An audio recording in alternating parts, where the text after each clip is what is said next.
There was an update from Pep himself on Rodri before the game. He said Rodri will be out for a little while, yes. We are still waiting for the decision of the doctors, exactly what he has. When we know it, the club or myself, the spokesman of the club, will announce it. So obviously we are still waiting to hear. There have been some reports suggesting to what it is.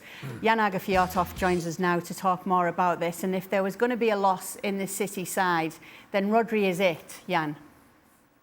Yeah, absolutely. I mean, it started after 2 seconds when Havertz took him on. I thought it was a knee then. I thought Manchester City went around it because it was so serious. But then, of course, at the corner in the second half, we just saw what happened. And that is obviously a big loss for Manchester City. But mind you, they went 5 months without De Bruyne last season. They went a couple of months without Erling Haaland, didn't they? And they still managed to do it. But I think this one is a tough one because we all know his stats. We all know his importance to the team and what he's doing for the balance in the team. And I think that is major. But so this is a big blow for Manchester City. And it comes so soon after the player himself speaking out about the schedule and the player's welfare, Craig. And then he is a player who gets an injury like this. It's going to keep him out likely for the season. Yeah, I mean, it's hard for me to say both things are going to go hand in hand. Maybe the fatigue, muscle fatigue and blah, blah, blah. I don't know. It certainly doesn't help. Look, Man City have won a title without Erling Haaland when they were trying to pursue him and they didn't get him at that point. And they had a false 9 up front. They won the title. They've changed fullbacks. They've changed centre-halves. They've won titles. They've gone without De Bruyne and were successful in doing so for a long period. But this is arguably the most important position in City's, this wheel that just smoothly turns. He's the cog that links defenders. When you see City playing out of tight areas, generally this guy's somehow showing for it and clipping it around a corner. You go, wow, they were stuck in the left back area, man. Now they're on the right side because he doesn't hide. He links it up. He shows. He covers the fullbacks. He tackles. He reads the game. Sounding like his agent now, isn't he? He scores goals. He is the best in this position in the world at the moment. He's absolutely terrific. And Kovacic, who's come in at the start of the season, he's a very, very good player. Very good player. You don't play for the clubs he's played for, and as many times for his country if you're not a good player.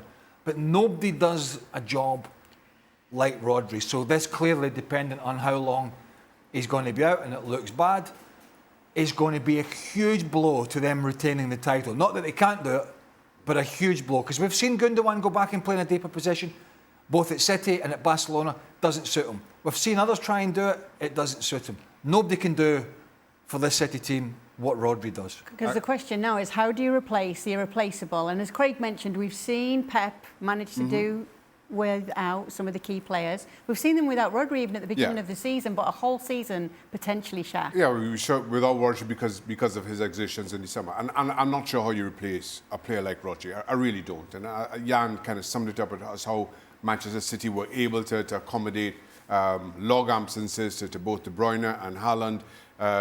Julian Alvarez was on Manchester City's books. Not that he's a like-for-like replacement for Erling Haaland by any stretch of any imagination, but at least he had that.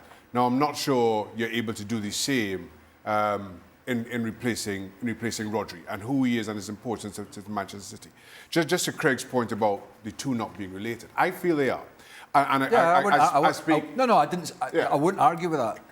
I say that because I broke my leg in 2000, a similarly innocuous challenge that was not a foul. At a time where certainly I was not playing the number of games that Rodri is or Manchester City are playing at the moment. But I was feeling exhausted. I really was. And I just couldn't get my mind around it. Nothing I did in terms of rest and seeing the physios. I just couldn't shake it. I was flying back and forth to Trinidad and Tobago to play internationals. And then this ridiculous, just a little tangle with Dean Saunders. And I broke my leg, and I was out for six months myself. And from the time I saw Rodri go down, especially given what he was saying, it reminded me of my own experience, that these things are related and they go hand in hand, which is why players are complaining about the number of games that they're being asked to play, and that common sense at some point has to prevail. Somebody has to take some kind of a stand around managing the talents and the exertions, because regardless of how much you pay them, they're still human after all. Jan, he recently spoke himself about how important, how crucial his position is as a player on the pitch for the teams that he plays in. Is this a bigger miss than Haaland or De Bruyne would be for the season for Man City? Wow, that is a big question, because it's all connected, I guess, at Manchester City. You saw, fair enough, Alvarez could score some goals when Haaland was out, and there's a lot of goals in that Manchester City team. I still think that is so hard to say. They managed without De Bruyne, but as I was at this game, I could interview Pep afterwards, and he said he just missed him in that game because when they played this system at the end where Arsenal, or the last 45 minutes, just standing there, he missed Rodri then. What was his shot? What was his goal? Then you're ending up with a ball with Diaz and Akanji. They're not the big shooters of this club. So there's a lot of things to straight away see who's going to replace the different skills that he's got. And to the points to be saying about a lot of games, it's also the lack of rest. Sometimes we're talking the number of games. It's so the lack of rest. Look at Erling Haaland now. Being a Norwegian, you don't play in the summers. So he comes out fresh. He had a time. He had a couple of 2 weeks when he could just get off away from football. And I think Shaka is doing a good point, because it's not only a physical thing. That is, you get it into your mind. You get it all into your mind, and then there's a consequence, and you feel, wow, here we go again, and all those kind of things. So forget this all about these. They have a lot of money. They earn a lot of money. This is just a physical and is a mental thing that we need to carefully look into.